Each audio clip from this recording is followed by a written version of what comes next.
নাটোরের সিংড়ায় দৈনিক করতোয়া পত্রিকার ৫০তম বর্ষে পদার্পণ উপলক্ষে মঙ্গলবার বিকেল ৩টায় সিংড়া মডেল প্রেস ক্লাব কার্যালয়ে আলোচনা সভা ও কেক কাটা অনুষ্ঠিত হয়েছে। মডেল প্রেস ক্লাবের যুগ্ম সাধারণ সম্পাদক রবিন খানের পরিচালনায় স্বাগত বক্তব্য রাখেন দৈনিক করতোয়া সিংড়া উপজেলা প্রতিনিধি SM রাজু আহমেদ। আরও বক্তব্য রাখেন মডেল প্রেস ক্লাবের সাধারণ সম্পাদক জুলহাস কায়েম, সাহিত্যিক সামাউন আলী, ব্যবসায়ী সুজিত সাহা, দৈনিক সংবাদের সাংবাদিক শুভ সরকার, এশিয়ান টিভি সাংবাদিক সারোয়ার হোসেন প্রমুখ।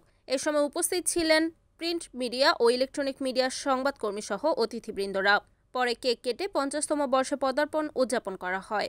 এমন কোনো সেক্টর নাই যেটা এই পত্রিকা যদি ৭ দিন আপনি পড়েন তাহলে বুঝতে পারবেন যে আসলে করতোয়াটা কত সুন্দর একটি পত্রিকা বার্ষিক প্রতিনিধি আমাদের মডেল প্রেস ক্লাবের সম্মানিত সভাপতি SM রাজু আহমেদ দীর্ঘদিন।